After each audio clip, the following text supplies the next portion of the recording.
Ah, god damn it, it's PragerU time again. And first and foremost, before we start, I have something really important I wanted to say on the topic of Prager University discussion. Many of you think you're really funny. Ha ha ha ha. It says PU cause they stink. Lol lol lol lol lol. And that is just really bad in my opinion. I mean, the pronunciation poo is right there, and it doesn't just stink, it's just plain shit.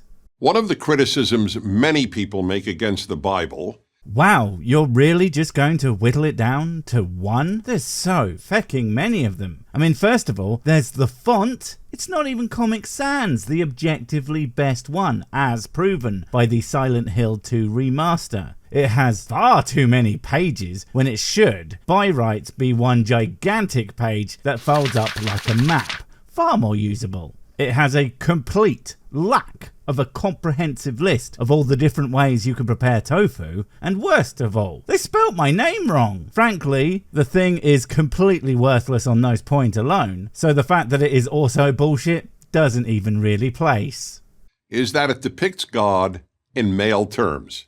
Is that something that anybody actually really cares about? I mean, it's a bit weird considering God is a creature beyond the beyond, so the concepts of sex and or gender really shouldn't apply. But it could just be chalked up to, well, consider the time. Leaders throughout the century up until fairly recently were almost exclusively dudes, so I can see that being a decision for the sake of realism. You know, in a book about non-existent floods, talking snakes, ghost fucking, and so on and so on and so on. To be frank, it might actually be more believable were God something more, you know, beyond the beyond. God is already completely unrelatable as a person who only took 7 days to get any task done whatsoever, instead of the required 6 months later when I finally get round to it. So I stop there.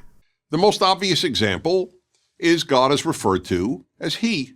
Instead of shithead, a thing the guy actually is. Not because of any of the biblical nonsense, that's all made up. No, the real crimes committed by God are far more sinister and frankly, outright disturbing. God once confused my glass for his and accidentally took a sip of my whiskey. I know, a greater crime has never been committed, and that's why I'm an atheist now, so I can take him down and make him not exist somehow because of how much I rightfully hate the fucker, as all atheists who definitely believe in him do. Why did the Bible do this? It didn't. I don't know if you know this, but the Bible, right, is a book. It is, in fact, an inanimate object that makes exactly 0 choices about the things that are written into it. To say, why did the Bible do something is like asking, why did the DVD for Biodome decide to be a war crime against eyeballs? It didn't. It just is. Well, here's the answer. If it's anything other than because it's a made-up book, stop looking for meaning in things written by idiots who didn't even know that light on Earth couldn't have come before the sun was there, and instead read a goddamn science textbook, you dumb assholes, I am going to be completely unsurprised, because of course it's not going to be that. What, are you fucking stupid? Because the Bible is preoccupied with making a kinder, less violent, more just world. What a gigantic load of horse shit. The only thing it's preoccupied with is getting people to believe that it is true TM, a task that it consistently fails at if you are paying any attention whatsoever and aren't predisposed to believing every word for whatever reason. I mean, some of the shit in that book would be considered monstrously evil acts if they were carried out by any person today. They would be crimes of unimaginable magnitude, but because God did it, it's fine. It's just a ridiculous fucking statement, and honestly, I think you know it is. But if you don't say shit like that until people believe it through effectively philosophical Stockholm syndrome, then no one possibly could think that. If you share these goals, and I suspect you do, Let's see, kinda. Well, that doesn't give me more whiskey. I mean, sure, people might give me some on occasion, but they are just as likely to give some to other people. Can't have that. I'll stick with just taking it. Less violent. Well, I enjoy sour mash. If mashing something isn't a form of violence, I don't know what is, so anything that makes that less frequent is awful. And more just. I can go with that as long as the just is just whiskey for me all the time. So 1 out of 3 ain't bad. Then you'll have to agree the Bible made the right decision. Even if I did want those things, I seriously doubt that the Bible made any right decision on anything in order to achieve that shit as it is. Since, well, it doesn't do that. If the amount of hateful shit that falls out of the faces of true believers on a regular basis is anything to go by, you would think it was actually written by a bunch of ancient bigots who were products of their time with really fucked up beliefs that they then wrote into a book to justify that shit. Oh, wait. Before I explain, however, I need to add an obvious caveat.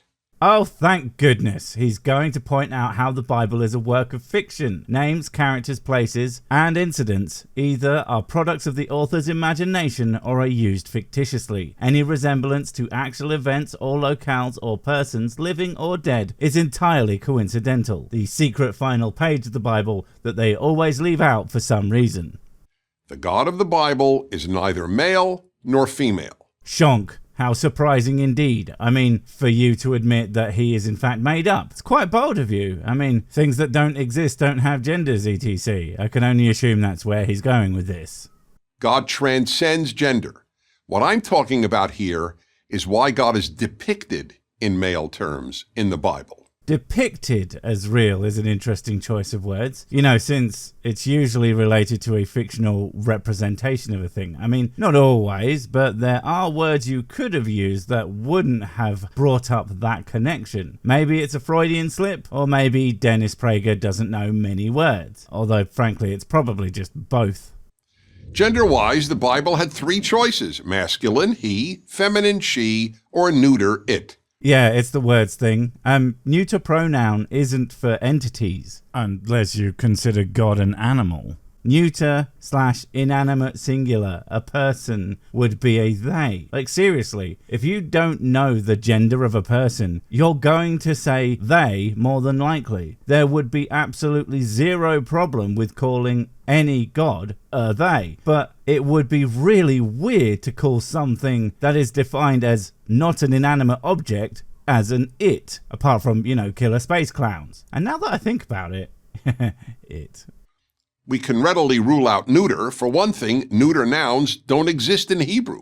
Okay, but that makes it sound more like a limitation of language than a fact about any kind of deity. In fact, if the back then people had actually been capable of doing so, surely they could have come up with something. Also, if God is in fact ungendered and the Bible was written in Hebrew, how the fuck does anyone know? And if that's actually explicable, then he, as the word used, probably wasn't all that important in the grand scheme of things. And this video can be boiled down to, why is God a he? Because old language couldn't do.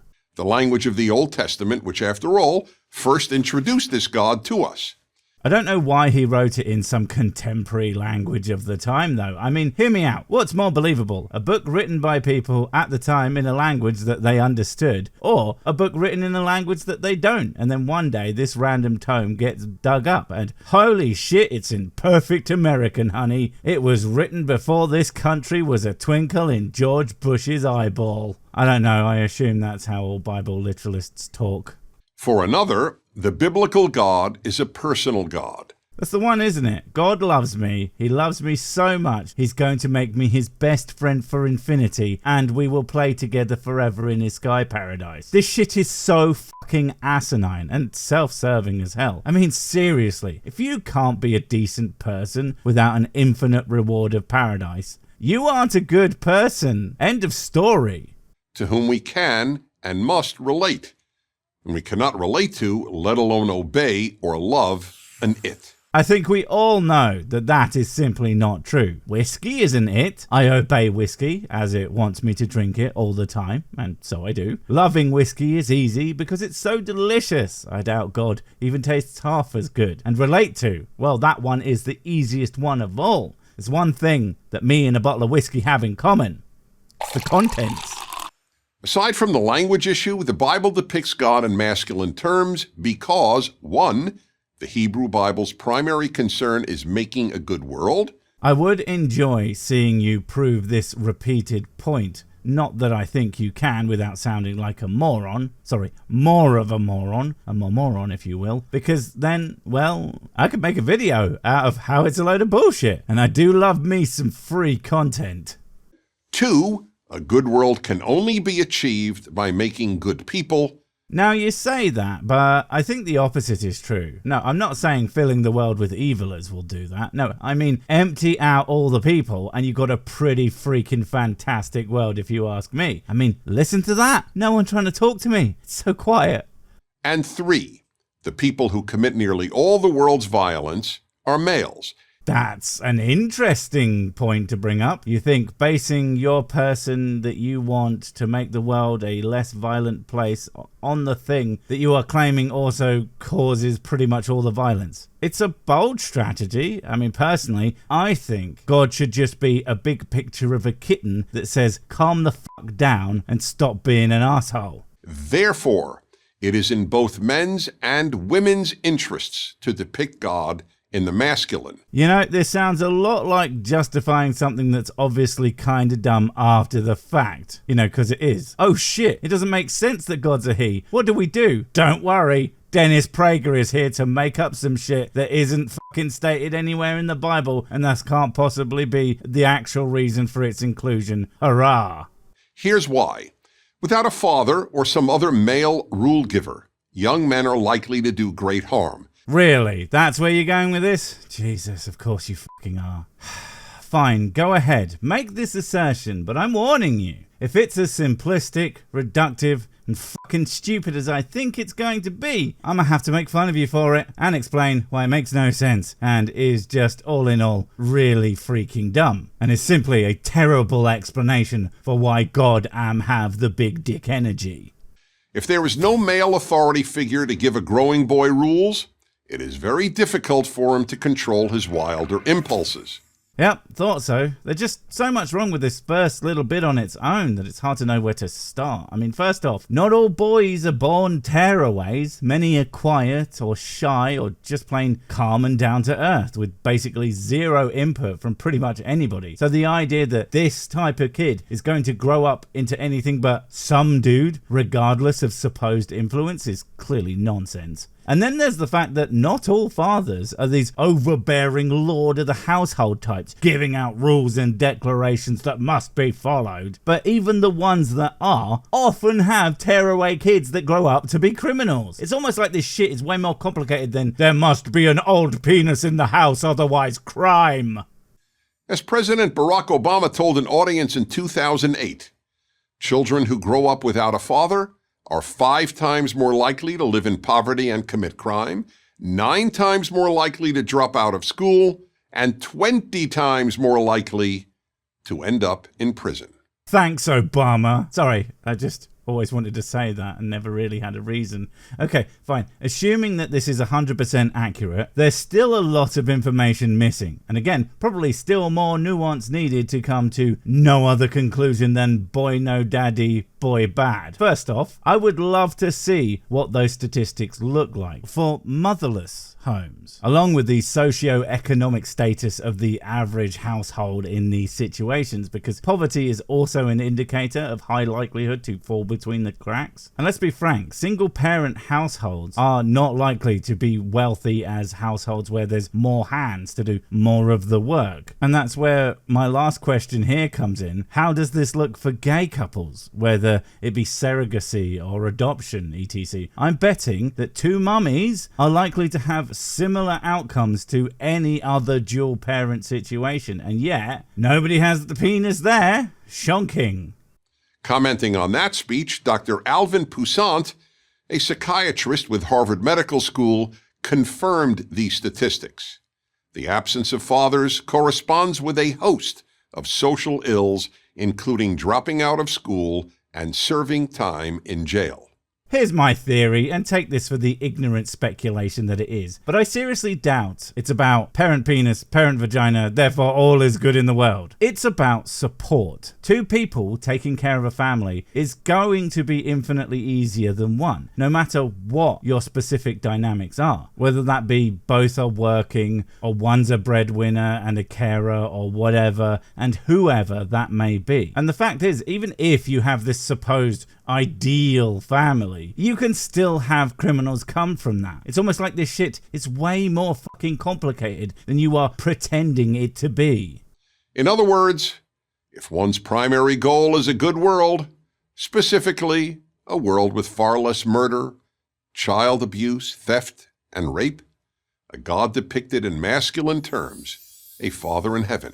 I noticed that you didn't have a world without fucking genocide on there. I mean, sure, it's mass murder, but murder is just like 1 or 2. It's like fun size killing. But God ain't about that. He thinks big. Oh, and going from things that are good in the Bible, I mean, no one says God shouldn't have done it, to things that he doesn't appear to care about at all. I mean, I can see at least 2 on that list. You add in the murder thing, and frankly, it's kind of a shit world where you can have all these terrible things happen to you, but at least you still got all your stuff. Woo. Not a goddess, a mother in heaven.